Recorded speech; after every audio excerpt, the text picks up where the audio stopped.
estilo, requinte, exclusividade. Essas três coisas a gente sabe que combinavam bem com o Monza Classic desde que ele chegou ao mercado nos anos 80.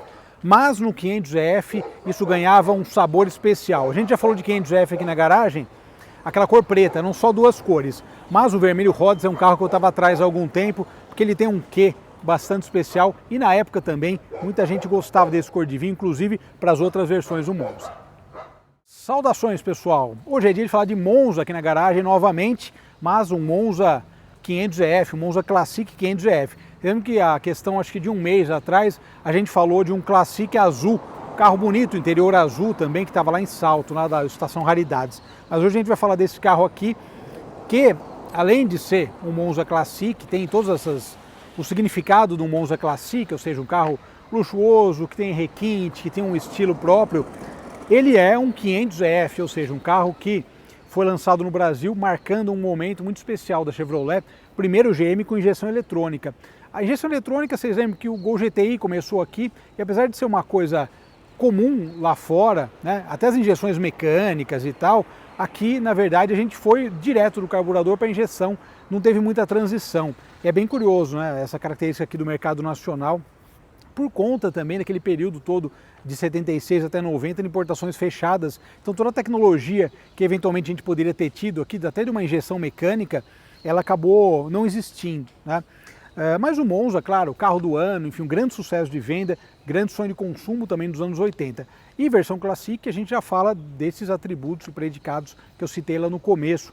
Realmente era um diferencial grande. Eu estava até falando com o Rodrigo aqui sobre o primeiro Classic, que ainda não mostramos no canal, mas que eu gosto muito, que lá em Araraquara tinha lá o pessoal, o Hugo Nigro, o vizinho de garagem no meu prédio, ele tinha um bicolor, eu achava sensacional. Mas o 500F, então, ele chegou num momento muito interessante, por duas razões. Três razões, na verdade. Primeiramente, ele foi aí um produto que teve como garoto propaganda o Emerson Fittipaldi. Então, isso já mostra que era um produto diferenciado. Aliás, o Emerson Fittipaldi com a Chevrolet fez o Ômega também, o Ômega Fittipaldi, ele teve uma parceria bacana com a GM. Então, primeiro, esse diferencial. O segundo, duas cores, que é o preto, aquele chumbo, foram os dois carros que a gente gravou antes. E esse vermelho Rhodes, que eu acho a cor mais bonita, eu sempre gostei de cor de vinho, e na época o cor de vinho era um carro que o pessoal que tinha Monza gostava muito. Foi uma cor bastante popular, né, no sentido de gosto das pessoas, as mais variadas versões. E a terceira coisa, 5.000 unidades. Essa questão também de fazer um carro com uma produção mais limitada é interessantíssima e confere no fim a um modelo algo especial. Então ele marcou a Chevrolet e ao mesmo tempo se tornou um carro bastante colecionável, né? Ele até poderia dizer que ele já nasceu colecionável, digamos, né? Dentro dessa ideia de 5.000 exemplares, que para uma produção de indústria automobilística é pouco, né? Uma outra característica desse carro também, os outros que a gente fez matéria, eram 4 portas. Esse aqui é um 2 portas, também uma coisa diferente, o 2 portas que acaba tendo, ó, o pessoal segue a garagem, passa aqui e vamos seguindo. Carroceria 2 portas é legal e na verdade era engraçado que era mais vendida, né? Eu lembro de saída de escola, né? Colega de escola, o pai punha o banco para frente, ele entrava ou saía com a mochila, apertado até, mas o 4 portas vendia menos. Enfim, curiosidades dos anos 80, né? De cada período. Então, começando por aqui, a carroceria 2 portas, que eu acho bonito, Monza 2 portas, acho legal também. E na dianteira, aquele estilo do Classic, que é muito bonito, muito elegante.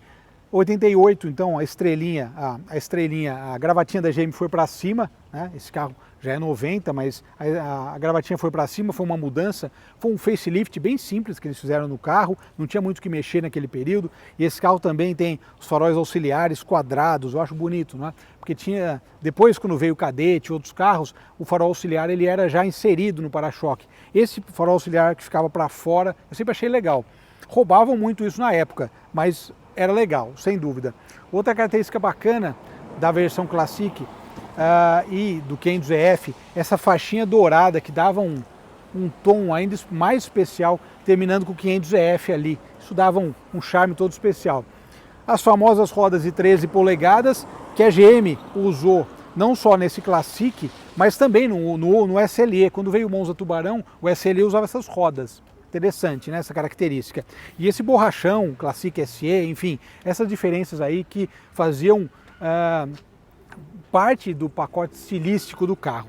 E para fechar, na parte traseira, duas coisas. O aerofólio, que o aerofólio era para dar um toque de charme, né? Na verdade não é algo pensado em esportividade, né? Mesmo que não era a proposta dele. E uma outra coisa que eu gosto é essas lanternas traseiras com prolongador. Cara, isso vem em 88, isso é muito charmoso. No Monza SR também. Último detalhe para falar, um detalhe a mais, 2.0 i aqui na traseira. E esse i de injeção eletrônica, ou seja, era um grande diferencial. Você via na estrada, pô, esse é um carro diferenciado porque tem injeção eletrônica. E claro, agora vamos falar da parte interna. E meus amigos, a parte interna desses carros, para aquele período do Brasil, era uma coisa muito, muito exclusiva. Olha só, ó o estofamento em couro. Couro, meus amigos, couro, não é corino nem nada, é couro. Padrão da época. Cara, e o cheiro delicioso de couro. Olha o detalhe dos bancos. Cara, que coisa linda. E olha o diferencial aqui. Até tem umas folhinhas na rua, estamos sujando aqui, mas enfim. Peço desculpas ao Rodrigo aí, porque, né? Cara, fantástico. Outra coisa bacaníssima, que eu sempre falo, né, cara, luz de porta. Cara, eu acho luz de porta um negócio incrível. É uma coisa até simples, né, mas é tão legal luz de porta aqui. É incrível, né, você notar, né, esses detalhes. O painel clássico, o painel dos Monzas, o SLE, o Classic, ó, muito completo. Painel analógico lindo, com esses ponteiros laranja. Meus amigos, isso aqui eu acho uma das questões mais lindas desse carro, sem dúvida nenhuma. É justamente o painel desses Monzas da época, né? Muito completos, ergonomia sensacional. O painel está na sua frente, tudo à mão. Olha o detalhe aqui também, ó, do toca-fitas da Cedelco. Temos aqui também deixa eu dar uma ligadinha aqui, ó. Temos aqui o relógio com computador de bordo, ou seja, cara, incrível. Trava elétrica, espelho elétrico, tudo elétrico, né? Isso que é muito charmoso. Olha isso aqui de novo. Meus amigos, isso aqui era o cúmulo do luxo na época. Olha os retrovisores elétricos, essa seletinha também, claro. E o câmbio de 5 velocidades, né? Mas o principal aqui, e é o que a GM fazia nos seus carros de luxo, teto preto, né? Ou com uma proposta mais luxuosa, teto preto, que é lindo, cara, é lindo demais. E claro, vamos falar da maior novidade para 1990, que foi a injeção eletrônica. E aqui, sem dúvida, a grande novidade para 1990, que foi justamente a adoção da injeção eletrônica, essa tecnologia tão importante, tão comum que se tornou depois, né? Então 116 cavalos de 17,8 de torque, mas um bom acerto, vou falar dirigindo, das impressões gerais, inclusive das revistas de época.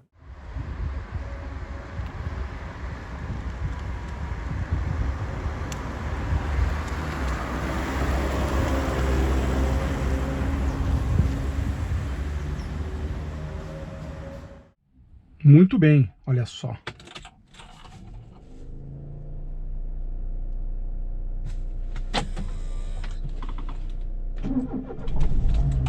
O som do requinte. Cara, essas coisas hoje em dia são até sem sentido, mas no contexto do Brasil dos anos 80, que essa tecnologia, entre aspas, veio para cá dos anos 80, isso aqui é sensacional. É muito legal. E era um baita diferencial, cara, em relação a outros modelos, outras versões e tal.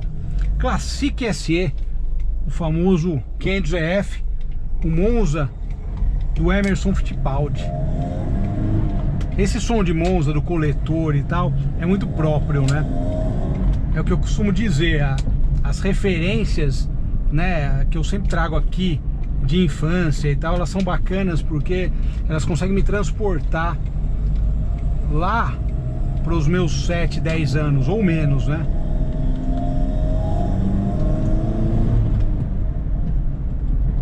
E carro charmoso, cara. E essa cor de vinho, teve uma revista que fez, foi 4 rodas mesmo, né? Eles fizeram, isso marcou a minha percepção do 500EF.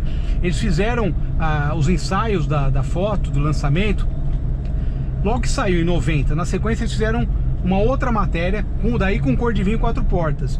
Mas esse primeiro essa primeira locação das fotos foi num parreiral, sabe assim? Então tinha aquelas uvas todas.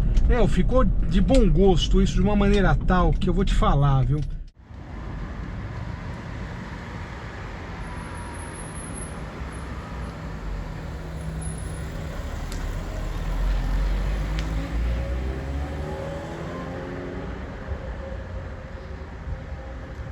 Sabe aquele carro que você traz aquela memória e justamente disso, né? Você fala, pô, 500F, o carro no parreiral, muito legal mesmo. E ele trouxe, na verdade, essa versão, ela acabou trazendo algo muito especial para a Chevrolet, que foi a injeção eletrônica. A injeção eletrônica, já Volkswagen deu o pontapé inicial, e depois disso, logicamente, as marcas perceberam que essa era uma tendência de mercado. Aliás, não só perceberam, né? A questão é que em 1990 ocorreu um pequeno detalhe: as importações foram reabertas, né? Então tudo tem uma razão, né? O Gol GTI, lógico, foi apresentado em 88, 89, então já era um caminho, né, obrigatório, injeção Bosch. Mas essa reabertura das importações colocou as coisas num outro patamar, né? Que daí você chegava lá, um BMW 325, cara, era um negócio de outro mundo. E era mesmo, né, de outro mundo no nosso mercado. Então, bem interessante o contexto, né? Então, logicamente que ocorreram mudanças que eram mudanças mais do que bem-vindas e mais do que, além de bem-vindas, mais do que isso, necessárias, né? A gente vivia realmente, tem muita história legal, claro, né? Mas a gente vivia num sistema de mercado fechado, importação fechada, cara. Isso é quase que inadmissível para um país capitalista, né? Então é complicado.